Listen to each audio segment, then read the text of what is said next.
Ngayong araw mga kuys, magluluto naman tayo ngayon ng sobrang basic at sobrang dali na sinigang na hipon na lalagyan natin ng bangus tapos papalaputin natin yan sa maraming gabi.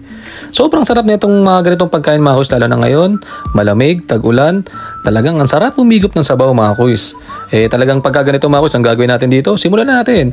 Ito yung mga gagawin natin mga kuys, bangus, kinalaskisan natin yan, matik, sinigang yan mga kuys. Gagamit lang tayo dito ng kamatis at sibuyas. Kasi ito yung gabi, iniwan natin ng maliliit para mas madali siyang madurog. Hindi tayo maglalagay ng luya dito mga kuys. Kasi para sa akin, mas masarap to paminsan-minsan.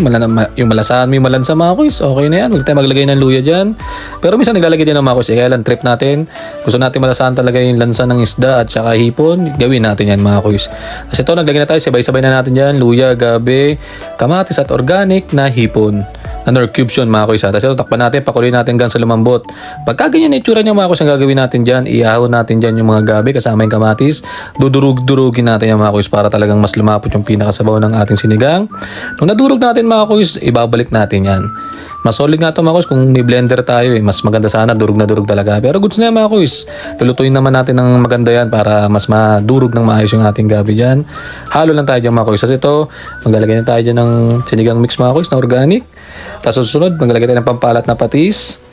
Tapos yan, isusunod na natin dyan yung okra. Okra lang yung lalagay natin na gulay tsaka kangkong dyan mamaya kuys. Tapos maglalagay na rin tayo ng siling panigang dyan para naman may konting pogi yung mangyayari dito sa sinigang natin. Pagka ganyan mga kuys, lulutuin lang natin na saktuhan lang yung ating gulay na yan. Isusunod na rin natin dyan yung bangus mga kuys. Mas inuna ko talaga yung gulay mga kuys kasi yung bangus gusto ko dyan. Saglitan luto lang yan. Kasi pag napasobra ng luto yung bangus mga kuys, ang nangyayari dyan, ang hirap tanggalin ng tinik. Para siyang nakadikit na talaga mga kuys. Try nyo mga kuys, talagang half cook nyo lang. Sunod, ilalagay na natin dyan yung ating kangkong.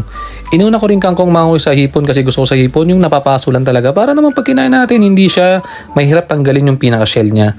Yan mga kuys, kasi pag ang hipon, saglit na niluluto pag napasobra yan, ang pangit na yan mga kuys. Tapos ito mga kuys, mas gusto ko talaga yung kalamansi, yung pinang-asim natin dito sa ating sinigang na to. Masarap talaga ito mga kuys, lalo't pagka medyo marami kang stock ng kalamansi.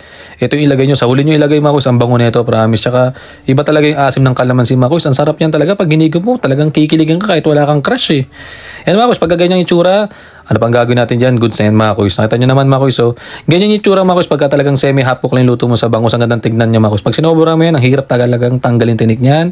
Yung hipon, goods na yan. Kangkong, natural. Saglit lang mga kuys. Yan mga kuys. Nakaluto tayo sobrang basic at sobrang dali na sinigang na hipon at bangus. Tara mga kuys, kain, salamat.